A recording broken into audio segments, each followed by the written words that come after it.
You have zero qualification to own a Salon Suites franchise. Right. Why do they give it to you? Well, first off, it's the easiest concept in the world to run.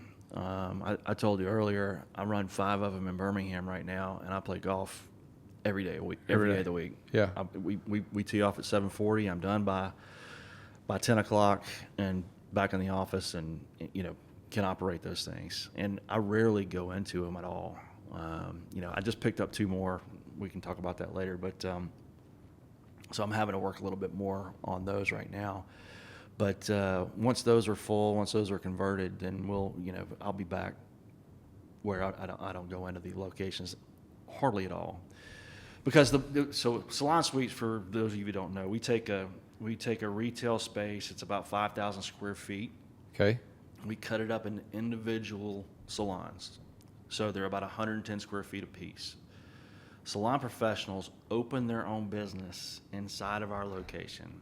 So they have their own shampoo bowl, their own chair, their own mirror. All of it. They create the space that they've always dreamed of inside of our location. And we just make sure the lights are on, water's running, and the place is clean.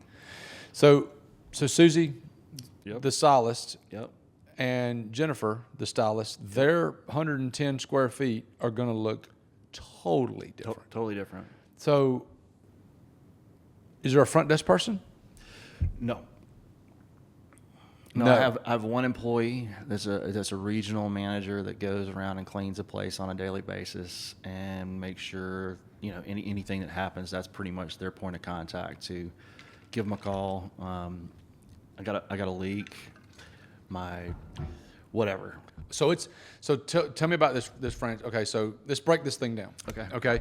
So you own a Salon Suite. How many 5,000 square feet? How many people are in each suite? In each location. Let's just say it's 5,000 square feet. 5,000 square feet, you're going to be looking at 28, 29 suites inside that location. 28, 29 suites. Uh-huh. I know the market's different in Birmingham as it is in Atlanta, as it is in Albuquerque. Yep. So on average, what do each of those stylists pay for rent? For a standard suite, $305 per week. Is there an above standard? So there's a premium suite. Okay, tell me about that. About 135 square feet. So that's $355. It's just a little bit more money. Window suites are $355 for a standard size. Okay. You just base it on the square footage and whether it's got a window or not. Okay, so you've got that income. So let's just say $300 per rent. So 28, whatever that number is. What of that amount do you have to pay out to Salon Suites? Do they have is there a percentage you pay with them every month, or is it a flat per fee? Square foot? It's like 38 cents per square foot per month. So for a 5,000 square foot space, you're looking at just shy of $2,000. So you got to pay Salon Suites $2,000. So here's your expenses: $2,000 to Salon Suites. Yep.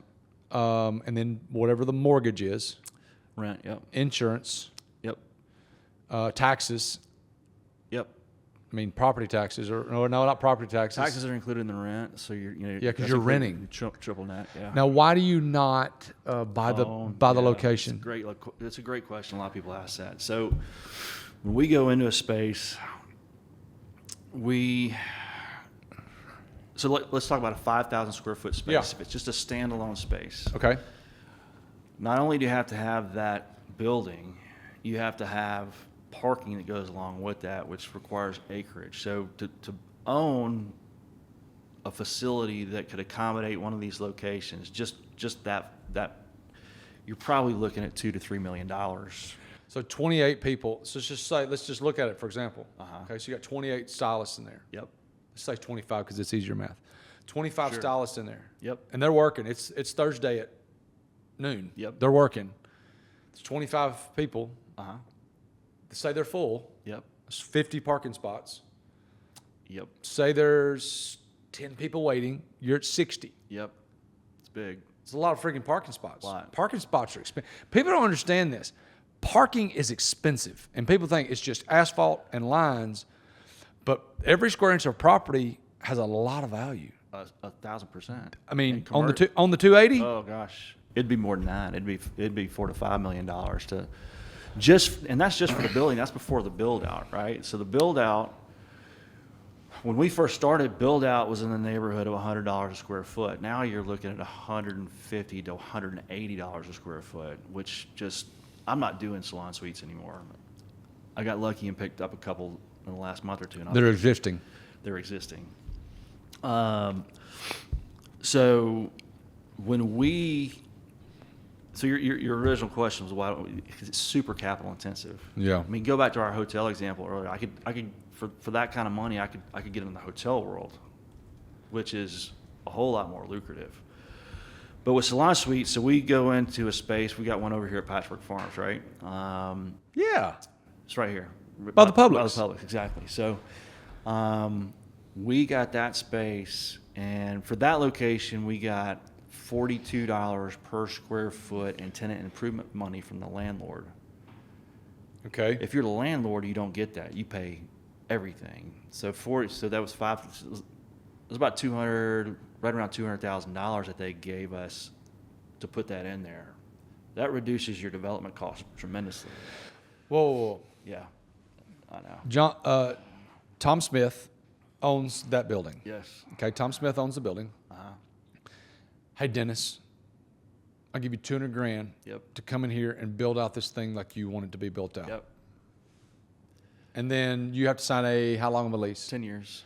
It's pretty standard. Yep. 10-year lease. Sarah, you asked that question not long ago. 10-year lease, and they're going to supply you with $200,000 to build this thing out. How much would that build out cost about? That build out about $750 just for the build out. So $750,000. So you got to come out. You got to come up with $500,000. Right. So you got $500,000 in a build out. Dang, that's a lot more than I thought. Plus, then you got the then you have the furnishings for the rooms, which That's is not counting. Don't the girls bring? Or I say girls. That's really sexist, but like most of them are girls. I say it all the time. Yeah, most of the people bring. Even the guys are girls. That's right. Most of them bring in their own stuff. Yeah. But you gotta supply the chair. You gotta supply the Shampoo bowl, wall cabinet. We don't supply a lot. We supply just enough for them to get started with what we provide them, but we really want them to go in there and make it Susie's space. We don't want it to be Dennis's space. No. A lot of our competitors fill up the room with cabinets on 2 walls, shelves next to the cabinets, mirrors here, the shampoo bowls here. There's no freedom. There's no creativity that they can put. So it's and it's more expensive. It's tremendously more expensive. It's Dennis's suite at that point, right? If it's just a shampoo bowl and a chair, basically that's it. They can come in there and go crazy. We want them to go crazy because the crazier they get, the more attached to that suite that they are. The less likely they're going to leave. Bingo. How long do they have to sign a lease with you? Oh, Dennis. Month to month. Month to month? Yeah. Do any salon professionals watch this show? Nah, I don't think so. So the reason we do it that way, I had the same reaction. That's nuts. Like, you got to get somebody to look for at least 6 months. So I was like, can I give them a discount if they stay for a year, or and that kind of stuff? And they were like, listen, you can 100% make them sign a year lease, and if they break that lease, you can 100% take them to court, and you will 100% win, and you will 100% get $0. No money. No money at all. I own apartments. I evicted somebody not long ago. It cost me $350 to get the eviction process going. Yeah. It was another $70 to do something else. They owed me $2,200. Do you know how much money I got out of them? $0. $0.99. So that's why we do the month to month.